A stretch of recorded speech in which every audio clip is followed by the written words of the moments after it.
The morning smelled like rain that hadn't fallen yet. It was the particular kind of pressure that settles into the air before a storm decides what it wants to be: heavy, uncertain, electric at the edges. I noticed it from the window of my apartment, watching the clouds bunch together over the rooftops like fists preparing for an argument. The world outside was doing its dramatic thing. Inside, I was just trying to figure out if I had enough butter for toast. The answer was no, which was how I ended up at Orchard Oat, the small breakfast cafe 2 blocks down that I had been avoiding for 3 months for reasons that felt complicated at the time and embarrassing now in retrospect. I pushed open the door with my shoulder, heard the little bell above it chime twice, and stepped into the warm smell of coffee and something cinnamon adjacent that immediately made my shoulders drop 2 inches. The place was quiet for a Wednesday. A couple in the corner were sharing a newspaper the way people only do in movies. An older man by the window was nursing a tea and watching the clouds with the same suspicion I had. And behind the counter, tying a dark green apron over a flour-smudged shirt, was Justin Lake. He had his back to me when I walked in. He didn't turn around immediately, which gave me approximately 4 seconds to arrange my face into something casual before he did. I used those seconds poorly. By the time he turned, I had achieved an expression that probably looked like I was considering the menu hard, which I was, but not for the reasons anyone would assume. Justin Lake was, by most reasonable metrics, devastating to look at. This was not a new development. I had known this since the first week of our shared university program 3 years ago, when he had borrowed my highlighter during a lecture and returned it with a quiet, "Thanks, Lance," that had somehow lodged itself in my chest like a splinter I couldn't locate. He was tall, with sandy brown hair that curled slightly at the ears when he hadn't cut it recently, and it was currently in its uncut phase. His eyes were a pale green that tended toward gray in low light, and they were serious eyes.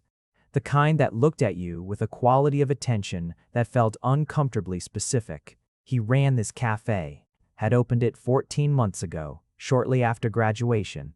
I had heard about it from mutual friends and the way you hear things you weren't quite ready to receive, all at once and while pretending you didn't care. Lance. His voice was the same. Of course it was. I was not sure what I expected. That 3 months of deliberate avoidance would have altered him in some fundamental way that would make this easier. It had not. "Hey," I managed, "sit anywhere." He nodded toward the room with that economy of gesture that was purely Justin. No unnecessary motion, no performance, just the information needed. I sat at the counter because the tables all felt too exposed and the counter had the advantage of giving me something to do with my hands. I set my palms on the cool wood surface and looked at the chalk menu on the wall and tried to read it like a person who had not been composing reasons not to see this man for 12 weeks. "Just coffee?" he asked, coming to stand in front of me. He had a small cloth in his hands that he folded and set on the counter with a precision that was somehow not fussy, just considered. "And whatever's good." The brioche French toast. No hesitation. Then that. He moved away to start the coffee, and I exhaled quietly.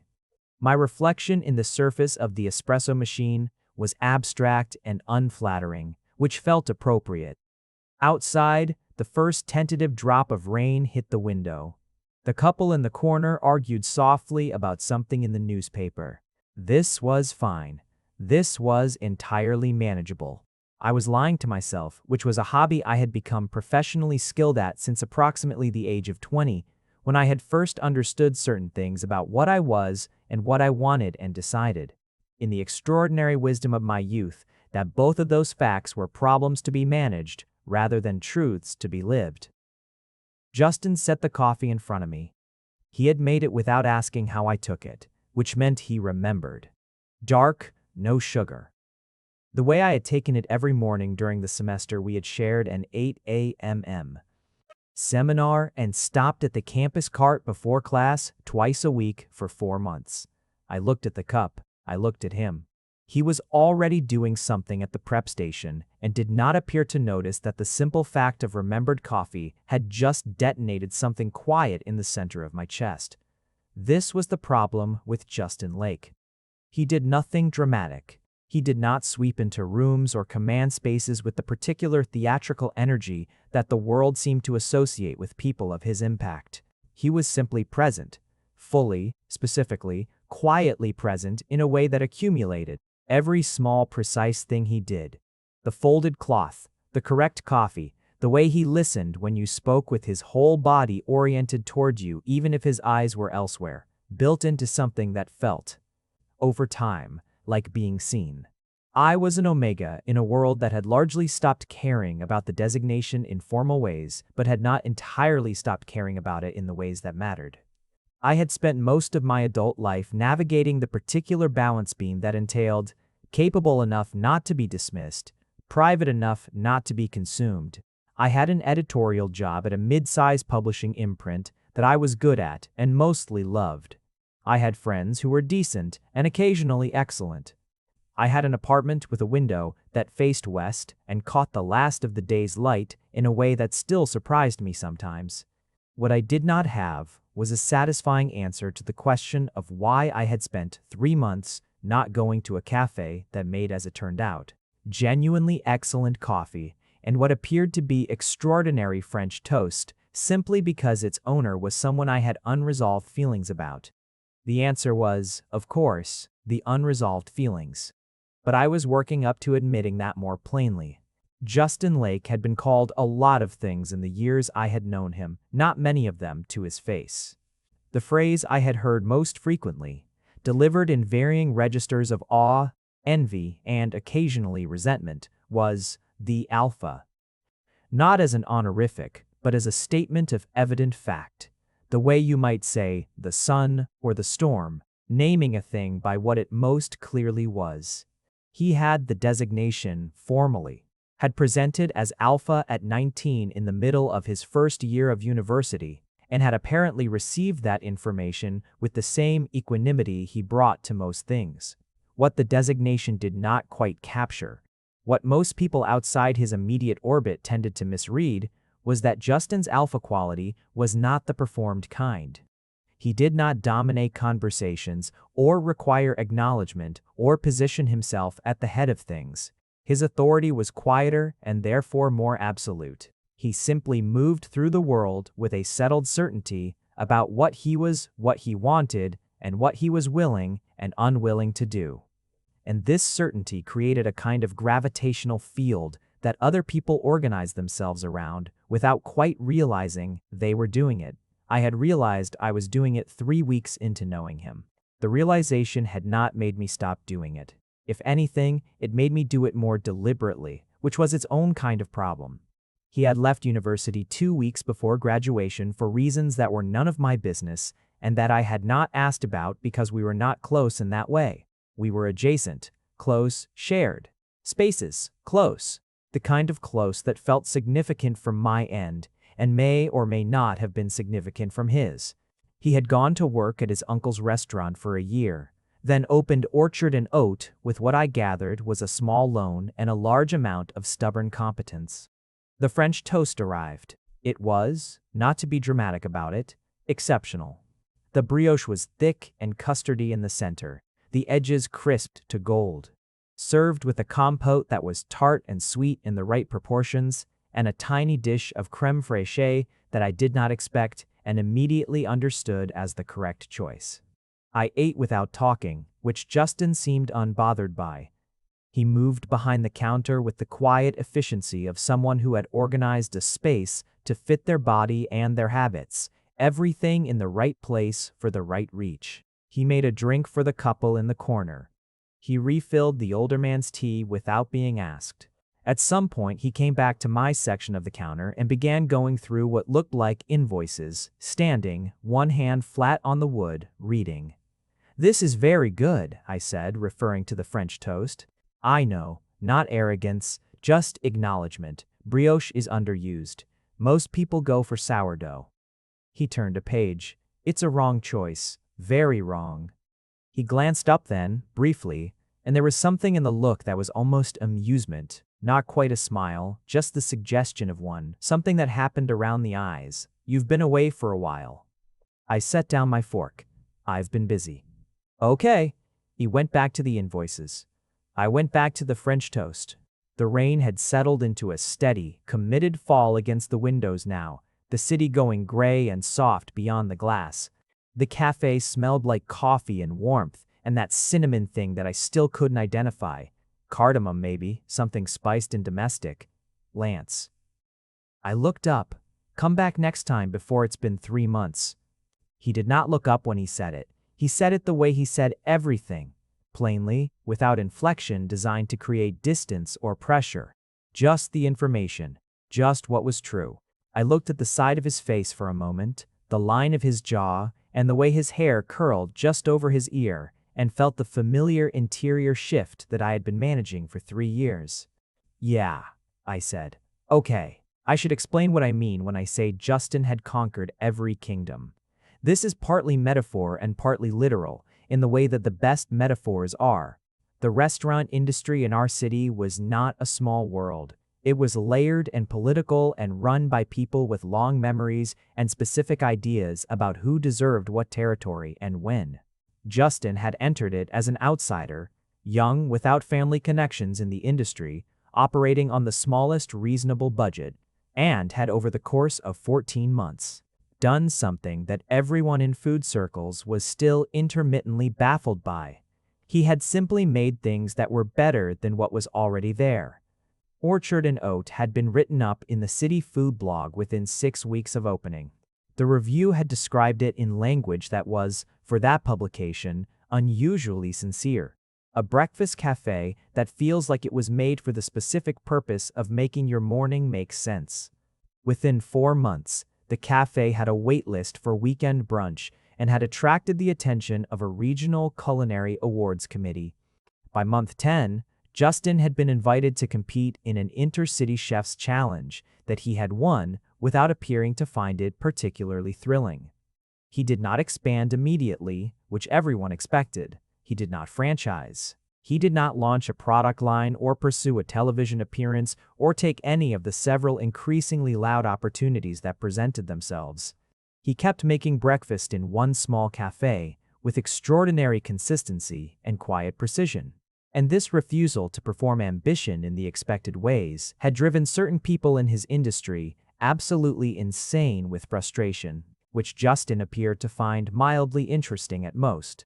I knew most of this from mutual friends and the internet, because for a significant portion of his ascent, I had been doing my level best not to think about him too hard.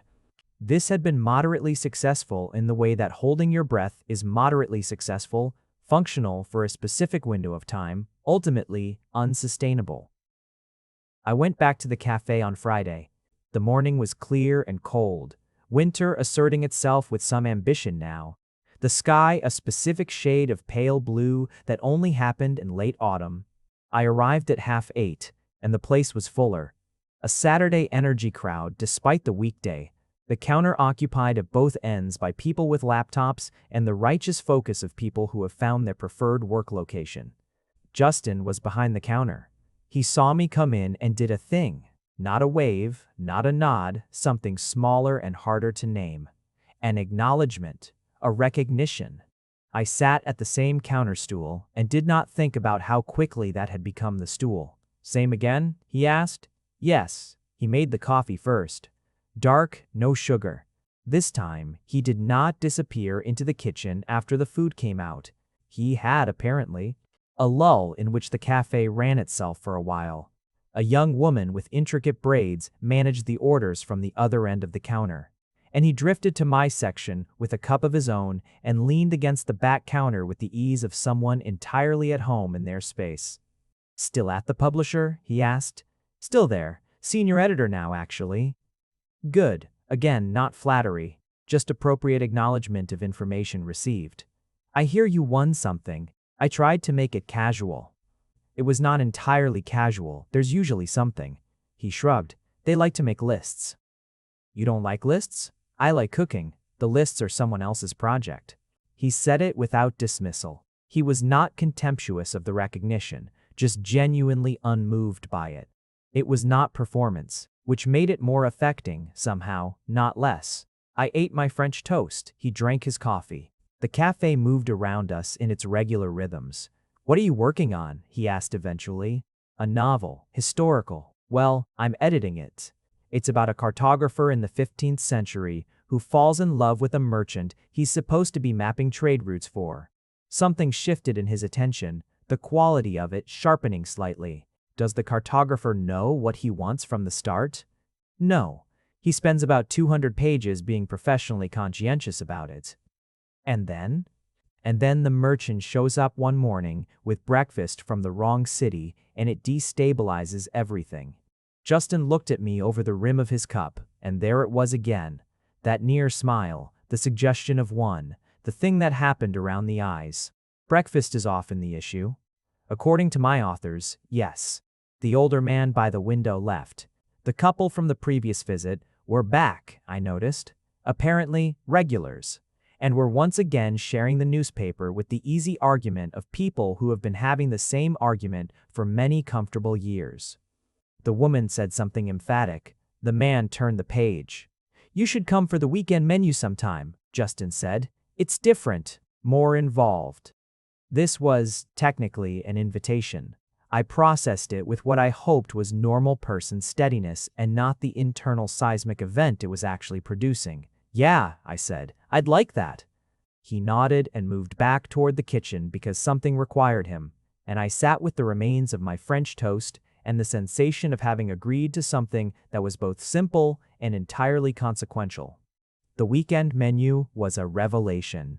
I had not been prepared for the full scope of what Justin did with Saturdays. The cafe transformed, not physically. It was the same warm, precisely organized space, but an ambience in the weight of the food, in the particular atmosphere created when a room is full of people who have arrived with leisure and the intention of being fed well, and they know they will be. He did a slow-cooked lamb hash that was not the sort of thing you expected from a breakfast menu, and that justified the expectation departure immediately. There was a soft poached egg situation with a saffron cream that was, and I say this plainly, one of the better things I had eaten in a year that had contained some good eating. There was house-made bread, dense and slightly sour, that appeared on the table in a basket with cultured butter and salt. I had come with my friend Dara, who knew Justin socially, which gave the visit a casual plausibility that I was definitely not using as cover. Dara was discerning in the way that people who have strong opinions about food and are correct about them tend to be discerning. And her response to the lamb hash was a sustained silence that meant more than most people's speeches. "Okay," she said finally. "Okay, I understand now." "Understand what?" She looked at me with the expression she deployed when she was being patient with someone she found transparent. "Why you've been weird about this place." "I haven't been weird." "Lance," she set down her fork, "you avoided this cafe for 3 months. You, who once walked 40 minutes in the rain to get to a specific bakery that did the sourdough you liked. You avoided a place 2 blocks from your apartment that you clearly—" She gestured broadly at my face, at the room, at the general situation. "Love, I'm here now. Barely." I refilled my coffee from the small pot on the table. "It's complicated. It's Justin Lake. It's complicated. Lance." She took a piece of bread. "He looked at you 3 times in the last 20 minutes. He's keeping track of the table. That's service. Twice was service. 3 times was something else." She buttered the bread with the efficiency of someone making a point. "You know what's funny? Everyone in the food world talks about him like he's this force of nature, like he's untouchable. And then you sit in his cafe and he looks at you the way he does, and you realize that he's just very specifically interested in a specific person. You're projecting."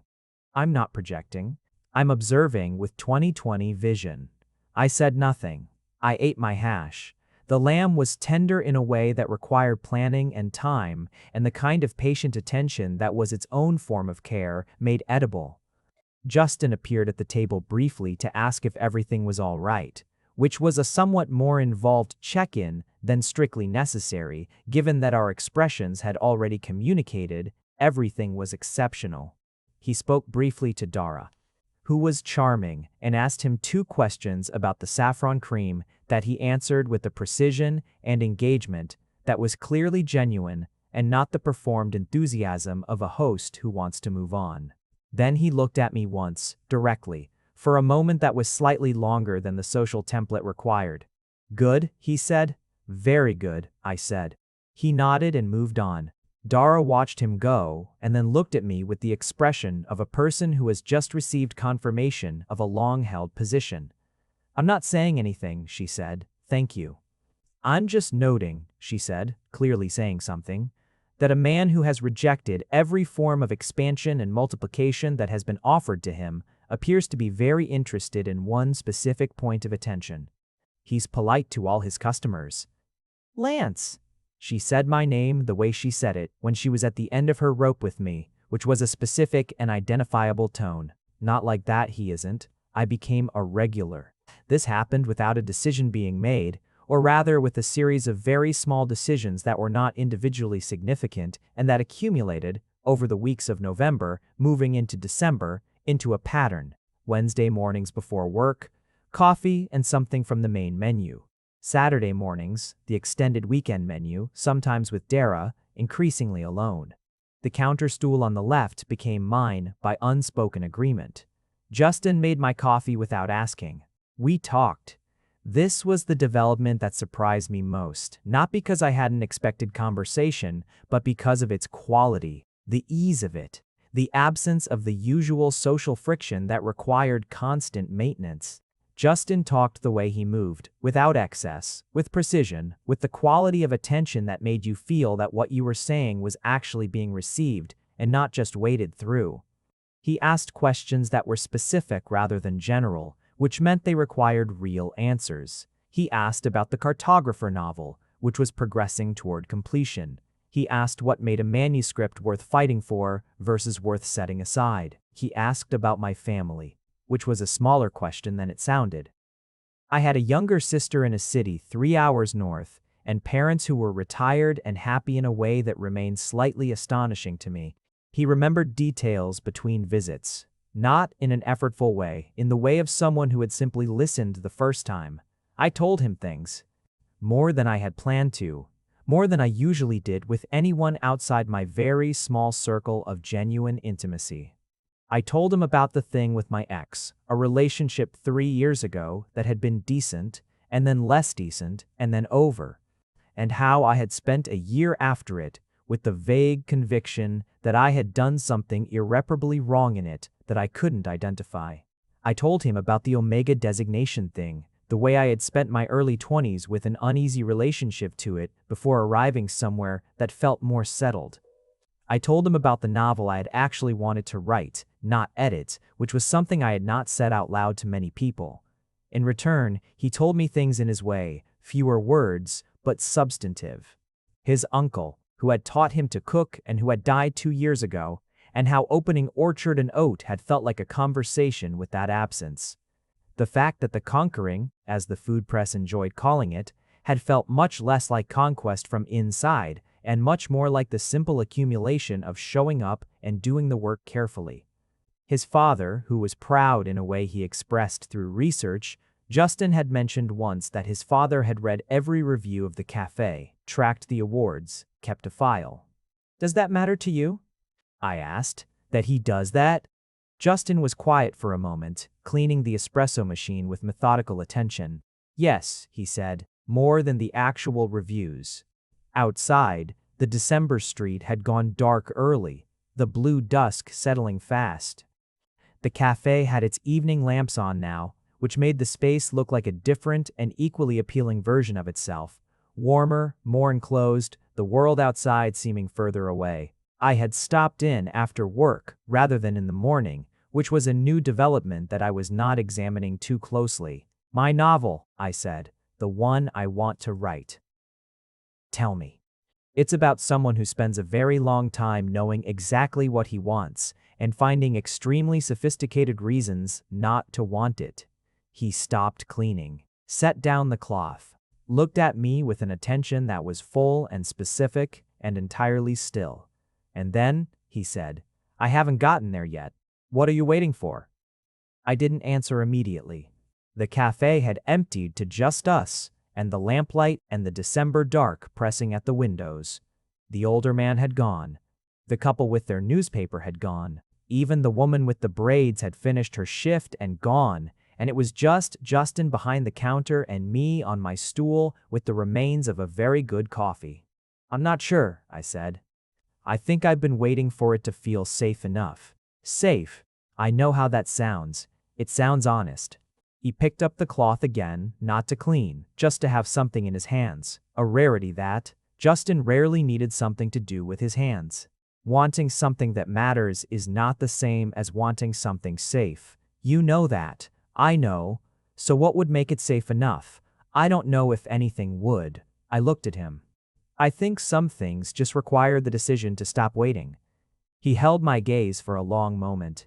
Long enough that it ceased to be ambient and became specific. A thing between us, a shared acknowledgement of something that was happening, that had been happening, that neither of us had named yet. "Yeah," he said quietly. "I think you're right." December arrived in full force. Lights on the streets, the particular cold that got into the seams of your coat, the city's brief collective agreement to be softer and more communal than it managed the rest of the year. I had a work party I attended with moderate enthusiasm. I had family calls. I had a manuscript that was reaching its final shape. The cartographer and the merchant arriving at each other with a slowness that was earned, and an ending that I had argued for in an edit letter and been right about. And I had Wednesday mornings and Saturday mornings, and increasingly, Thursday evenings after work, at a counter stool in a café 2 blocks from my apartment. On the second Saturday of December, I arrived to find Justin was the only one in the café. This was unusual. The door was unlocked, the sign turned to open, but there was no one behind the counter and no one at the tables, which for a Saturday morning was unprecedented in my experience of the place. I stood for a moment, then called his name. "Kitchen," came from behind the door. I went behind the counter, the first time I had done this, and pushed through the kitchen door to find Justin crouched in front of an oven that was making a sound it clearly should not have been making. He was in dark trousers and a white shirt with the sleeves pushed up and an expression of contained displeasure aimed at the appliance. "The oven," he said without looking up. "I can see that. The heating element went this morning. Nadia called in sick. Bread hasn't gone in." He stood. He was close enough that I could see a small smudge of something, flour probably, near his jaw. I had to call ahead, tell people to come at 11 instead of 9. "So you have 2 hours. "Yes, and a broken oven. The second one's fine." He nodded toward a smaller range unit at the side of the kitchen. "Just slower." I looked at the kitchen, which was organized with the same precision as everything else in Justin's domain. Small, efficient, everything in its place for a purpose. "Can I help?" He looked at me, evaluating, not unkind. "You cook?" "Adequately. Not like you, but I can follow instructions." "A beat. Then, wash your hands." He gave instructions the way he did everything else. Clear, specific, without condescension. He handed me tasks that were genuinely useful, prepping the fruit compote, which required cutting and combining, and a specific heat sequence that he walked me through once and then trusted me to manage. Monitoring the smaller oven, making the butter mixture for the brioche, while he handled the more complicated elements of the lamb hash and the egg preparation for later service. The kitchen was warm and smelled extraordinary, a concentrated version of the cafe smell I had been absorbing for weeks. Working in the same space as Justin was different from sitting at his counter. It was more immediate somehow, the close quarters requiring coordination, the occasional brush of his arm as he reached past me, the sound of his breathing when he was concentrating. "How's the compote?" he asked. "Ready, I think." He came to stand beside me and looked at it, then reached past me for a spoon, tasted it with the focused assessment of someone for whom this was a diagnostic rather than a pleasure, and was quiet for a moment. "Needs 30 seconds more and then pull it." "Okay." He stayed beside me while the 30 seconds elapsed, which was not operationally necessary and which neither of us mentioned. He had a quality in stillness that was its own kind of presence. Warm, contained, very close. "Lance." The way he said my name in that moment was different from its usual usage. Not different in pitch or volume, but different in what it was carrying. I did not turn immediately because I was aware of the compote and also aware that turning would require dealing with whatever was in his voice. 30 seconds are up, I said. I know. I pulled the compote. I set it on the right surface. And then I turned because the kitchen was small and there was nowhere else to turn, and also because I was done, had been done for a while now, with the strategy of looking at things that were not what I wanted to look at. He was watching me with that full, specific, entirely still attention. The cartographer, he said. Does he get there eventually? Yeah, he does. What does he do when he gets there? He stops making maps of places that weren't the place and goes to where he actually wanted to be. Justin's expression shifted. Not dramatically, just a small, genuine clarifying, like something settling into its correct shape. He reached out and did something I had not expected. He tucked a strand of my hair back from my face with a gesture so quiet and certain that it bypassed the part of my brain that would have made something complicated out of it and arrived directly somewhere else. I've been watching you sit at my counter for 6 weeks, he said, and for 3 months before that I noticed you weren't. I know. I'd like to stop working around whatever this is we've been working around. Me too, I said. And then, I'm scared. A little. I know you are. I know you are. His hand had moved to the side of my face, the lightest possible contact, his thumb at my cheekbone. I'm not going anywhere. And I'm not going to make this into something it doesn't need to be. It's just you and me. And that I've wanted this for a while. How long? Longer than is probably useful to confess right now. Something between a breath and a laugh came out of me. Try. The highlighter, he said. I stared at him. First year. You gave it back with the cap on crooked, and I thought about it for an embarrassingly long time. The highlighter.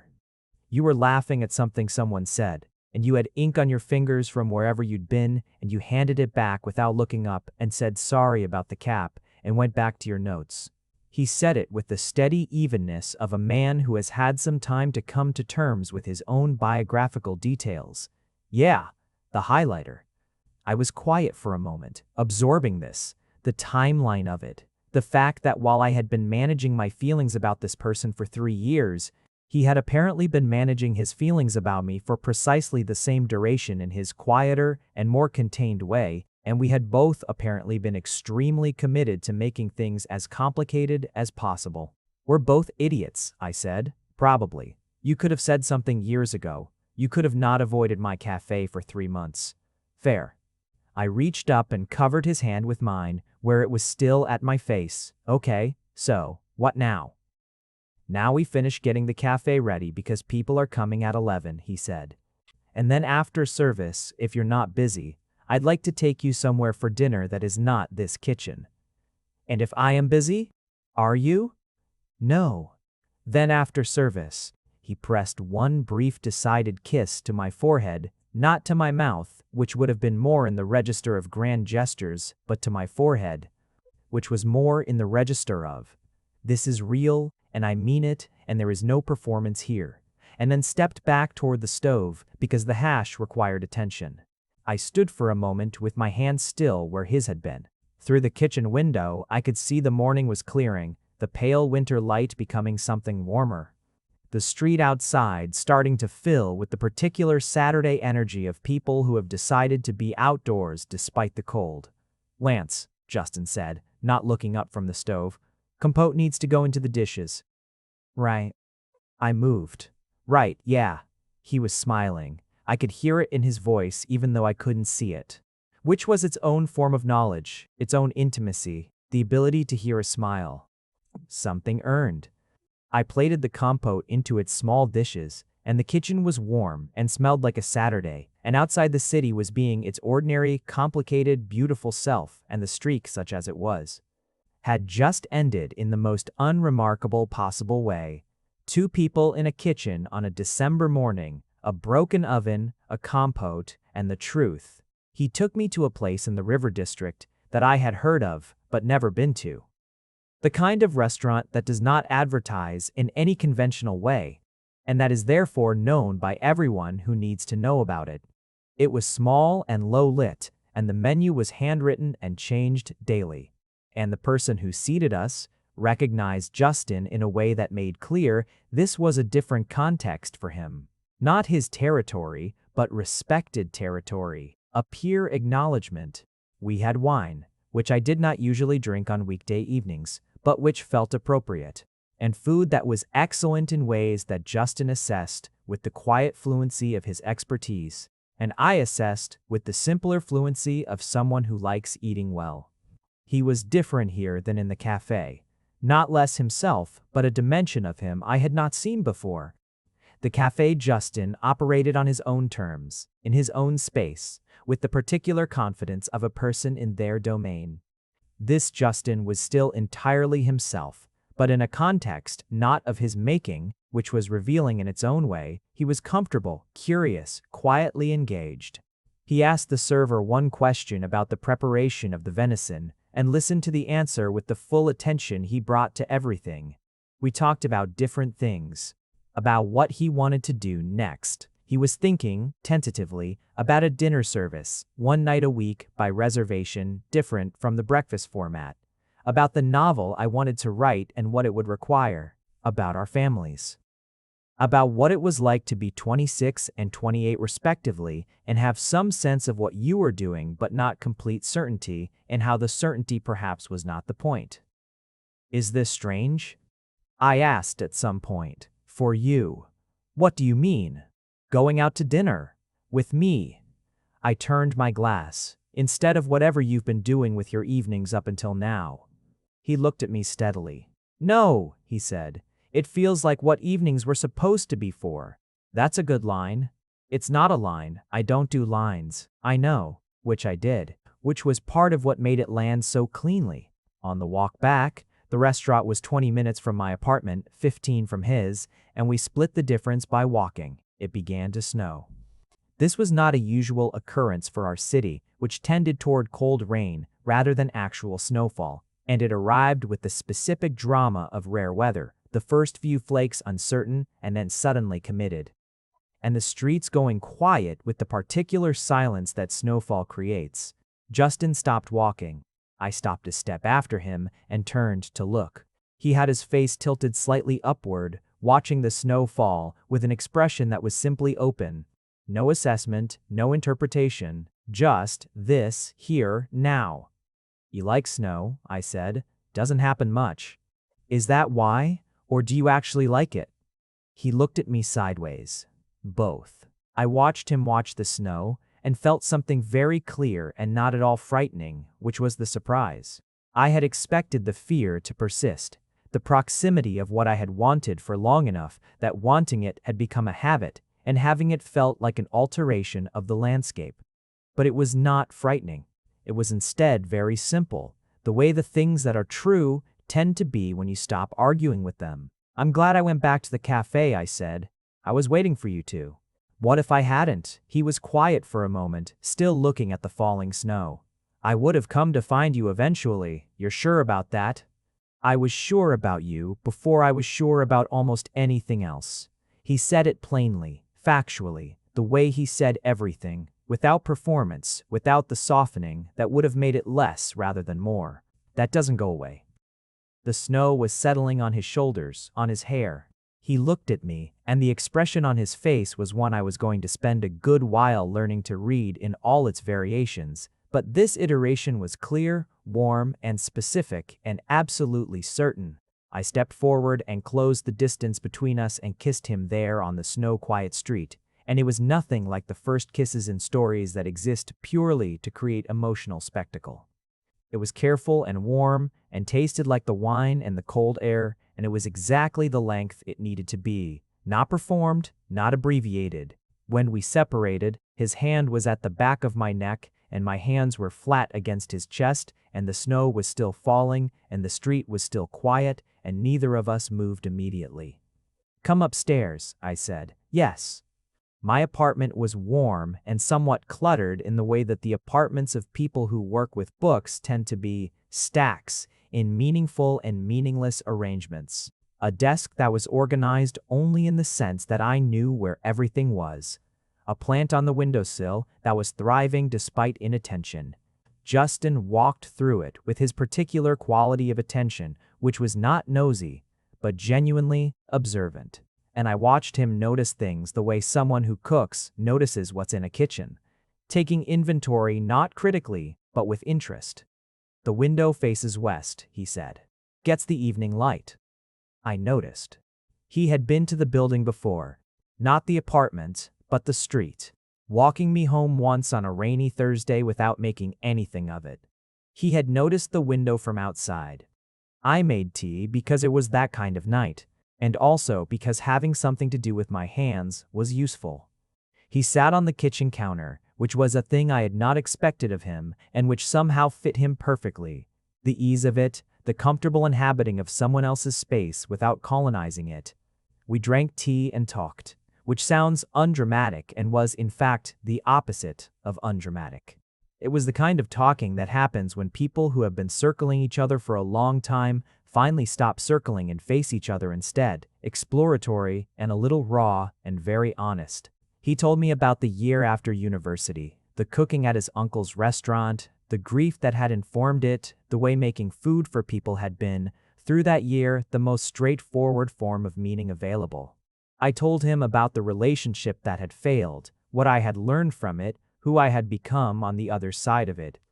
At some point the tea was gone, and the conversation had quieted into one of those silences that are not empty, but full, loaded with the weight of everything just said and the awareness of where the evening was and what it was, without anyone needing to narrate it. Justin reached over and covered my hand on the counter with his. "You're still a little scared," he said. "Not a question." "Yes. Of what, specifically?" I thought about it. Of this being real and then being something I could lose. He turned my hand over and held it properly, his fingers between mine. "I'm not saying it's without risk," he said. "That's not a promise I can honestly make. But I've been waiting for this for 3 years and I'm not careful with things I've waited for. You're careful with everything." "Exactly." His thumb moved over my knuckles. "So." I looked at him in my kitchen. The snow-damp hair, the flour smudge still faintly visible near his jaw, that I had somehow not mentioned all evening. The steadiness of him that was not hardness, but depth. The green-gray of his eyes in the warm light. And I thought about the cartographer who had spent 200 pages making maps of places that weren't the place, and how I had argued in an edit letter for the moment he stopped, not because anything became guaranteed, but because he chose the real thing over the comfortable approximation of it. "You still have flour on your jaw," I said. He reached up and missed it by an inch. I reached over and got it, which required a proximity that arrived at its own conclusions. He was looking at me from very close when I lowered my hand. "Stay," I said. "Yes." 3 weeks into December became the turn of the year, which we spent at a dinner with Dara and her partner and 2 other friends who noticed things about the way Justin and I occupied the same space and had the decency not to make a speech about it. Though Dara caught my eye across the table at one point and did something with her expression that communicated an entire paragraph. He brought me food, in the particular way that a person who cooks brings food to people they care about. Not showy, not performative, but quietly considered. He showed up one Thursday evening with a container of a slow braised bean dish because I had mentioned offhand that I was tired and hadn't eaten well that day. And it had arrived warm and perfect and with a small container of the bread and the butter. And I had stood at my kitchen counter eating it and felt something that was not complicated at all. The café knew, in the way that the regulars of small neighborhood establishments come to know about the people who run them. The couple with the newspaper had apparently noticed something during December because on my 3rd visit after the new year, the woman had leaned across from her table as I passed and said, quietly, and with the warmth of someone approving of something they'd watched develop, "You're good for him, you know." I had not known what to say to that and had just smiled, which seemed to satisfy her. The older man at the window, whose name I learned was Daniel, and who had been coming to Orchard Oat since the 2nd week it was open, told me on a different visit that Justin had been less likely to work through his own lunch since I had become a regular. He said this in the manner of someone issuing a positive report. I filed it away. Justin, for his part, was beginning to show himself to me in new configurations. The version of him that was tired but not defeated at the end of a long service, who came to my apartment and ate whatever I had managed to assemble and was genuinely appreciative of the effort even when the execution was adequate at best. The version who called his father on Sunday mornings and talked for longer than I expected, the easy warmth in his voice that was a different register than his usual economy. The version who woke before me and who I found on a Saturday morning reading at the kitchen table with a cup of coffee made correctly and a second cup already prepared for me. "You were awake," I said. "I'm always awake before 8. He turned a page. Café brain. Café brain. I sat down across from him with my coffee and looked at the morning. Pale, January light, the snow from December long gone, the city resuming its regular pace. He was reading something that looked food-related, making occasional small marks in the margins. "The dinner service," I said. "When are you going to do it?" He looked up. "Why? You've been thinking about it for weeks, and you haven't moved on it. That's not like you." A pause. "What makes you think I haven't moved on it?" "Have you?" He closed the book. "I filed the permit application last week. Justin, it seemed premature to discuss before it was certain. You could tell me things while they're uncertain. I'm capable of handling uncertainty. I know you are."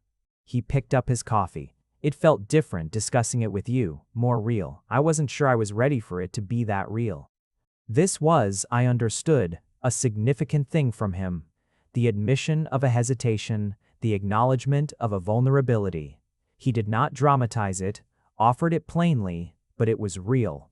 "That's how I felt," I said, "about coming back to the cafe. I know. And then I came back. And then you came back. And then you came back." The near smile.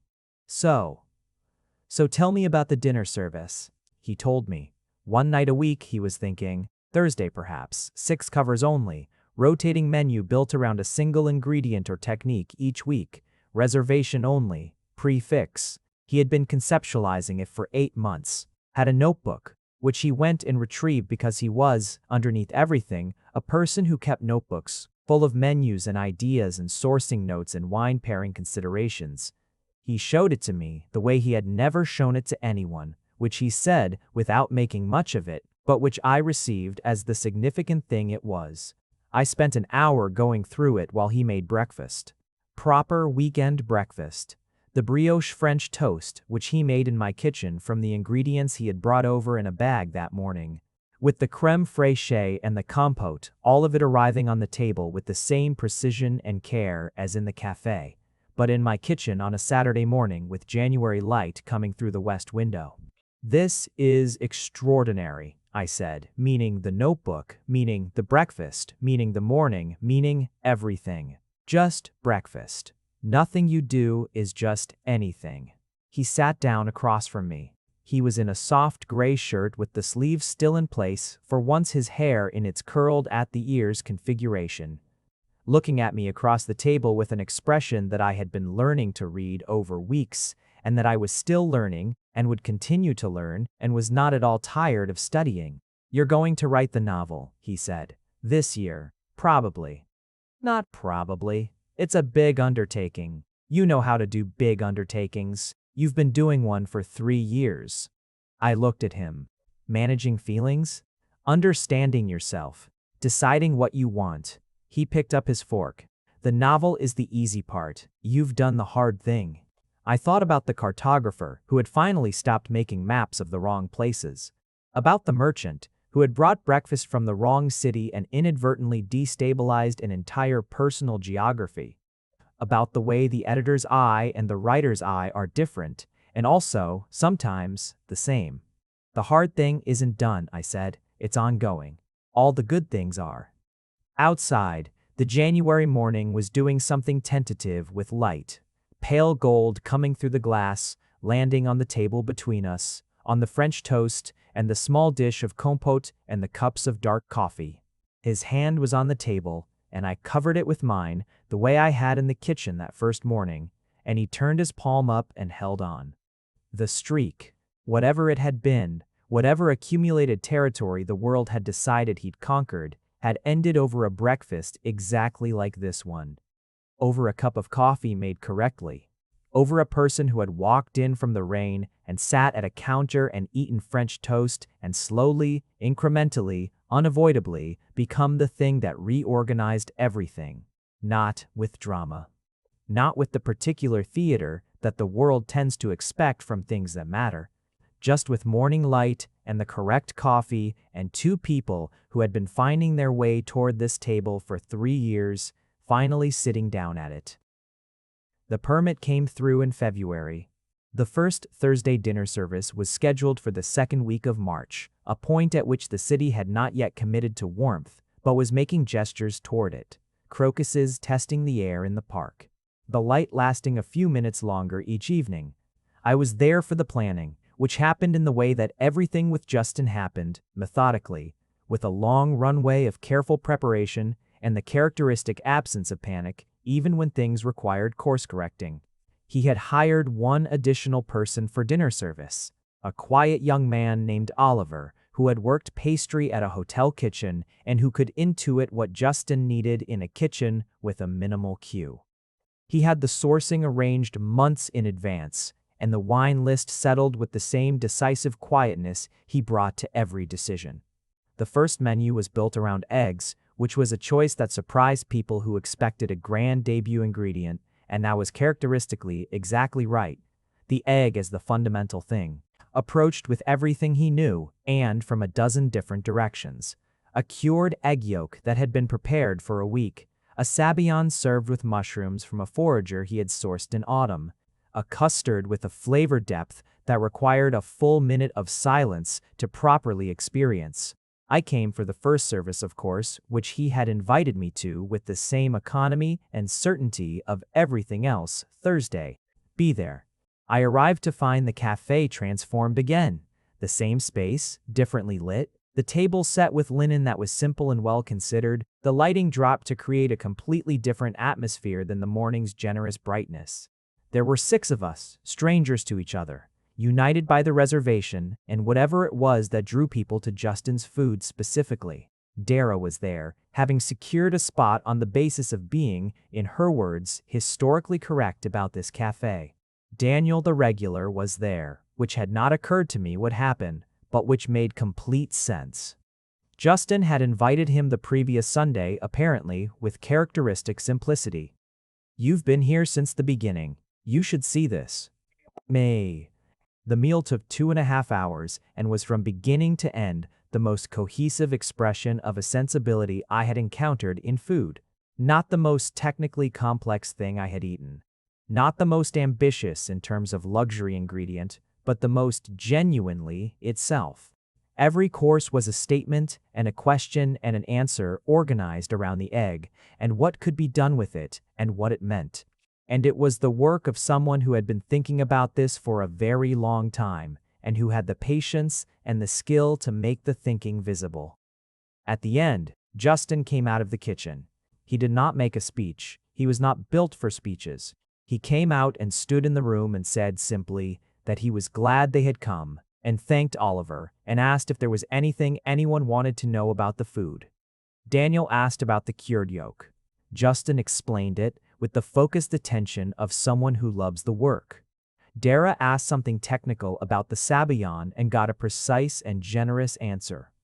I said nothing, just watched him in the room and felt the particular fullness of being in the presence of someone doing the thing they were made to do. On the walk home, he was quiet in the specific way of someone processing the completion of something they had worked toward for a long time.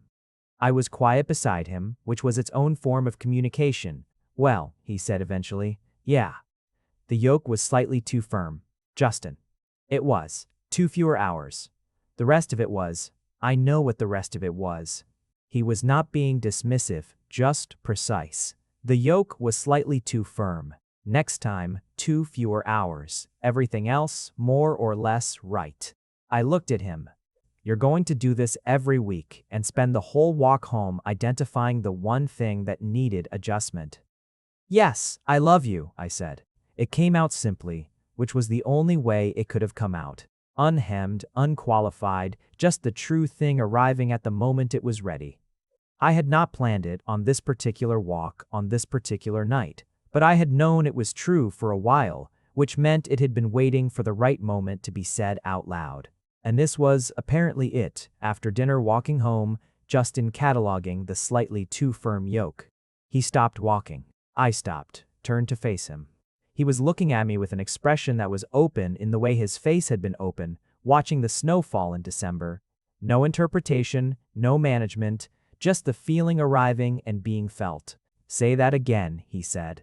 "I love you." He reached out and put both hands on my face and looked at me for a long, still moment, and then he said it back. In his way, direct, unhurried, without performance, with the specificity that was his particular form of sincerity. "I love you, Lance. I've been working up to saying that for about 6 weeks. You could have said it first. You could have not waited 3 months to come back to the cafe. We've established this. We keep establishing it because it continues to be relevant." I laughed, and he smiled. The full version, the one that he didn't deploy for everyone, that had a warmth in it that was not guarded or rationed, just genuinely present. He kissed me there on the spring-adjacent street, with the particular care and certainty he brought to everything, and a couple walking past made a sound of mild approval that neither of us acknowledged. The city was doing its slow turn toward warmth. The crocuses were managing against the odds. The second Thursday dinner service was 9 days away, the anniversary of what exactly was a conversation we had with some amusement, because the timeline was not simple. 3 years of knowing each other, then 3 months of deliberate absence. Then 6 weeks of mornings at the counter before the kitchen, before the snow, before the dinner, landed on a Wednesday, which was fitting. I went to the cafe at the usual time. 7:30, the winter coming back around, the city in its cold, clear blue sky mode. My counter stool, which had been quietly reserved for me every morning for over a year now by a small conspiracy between Justin and Nadia, and probably Daniel, who had opinions about things. Justin made my coffee. Dark, no sugar. He set it in front of me and did not immediately move away. "The novel," he said, 112 pages. "Good pages?" "Mostly." "What's the cartographer doing on page 112? "He's standing in the merchant's doorway trying to figure out how to say thank you for a breakfast that arrived from the wrong city and changed everything." Justin looked at me with that full, still attention. "Does he figure it out?" "He does." "How?" "He just says it." I picked up the coffee. Turns out the complicated version wasn't necessary. The simple one worked fine. The cafe moved around us in its morning rhythms. Nadia at the end of the counter. The couple with the newspaper, Daniel, by the window. New regulars and occasional strangers cycling through the warm space with its smell of coffee and cardamom and the particular cinnamon-adjacent thing I had finally identified as star anise barely there, woven into the house scent like something heard under music. Justin disappeared into the kitchen, and the French toast appeared in its proper time. Brioche, gold-edged, the compote and the crème fraîche in their small dishes. I ate it the way I had eaten it 100 mornings now, with the unhurried attention of someone who understood it as a gift made with care and received it accordingly. He came back out during his lull, as he always did. Leaned against the back counter with his coffee. The couple argued about the newspaper. Daniel watched the street with his considered attention. Outside, the morning was doing what mornings do, becoming something. "Wednesday," I said. "Wednesday," he agreed. I looked at him across the counter. This person who had not swept in or proclaimed or performed conquest, who had simply made very good food with very careful attention for long enough that the world had arrived at his door, and who had done the same thing, it turned out, with me. The alpha who had won every kingdom by caring about the work, who had ended the streak not with drama but with a compote and a correctly made coffee and the willingness to say plainly what was true. "Thank you," I said. He raised his cup slightly, the smallest possible toast. "Come back tomorrow." "I will," I said. "I will. If you made it to the end, you're my kind of person." Leave a subscribe, comment down your favorite part of the story, and if you want early access to videos, exclusive content, or just want to support the channel, Make sure to join our Patreon, link is in the description. Even one member genuinely means the world to me. See you in the next one.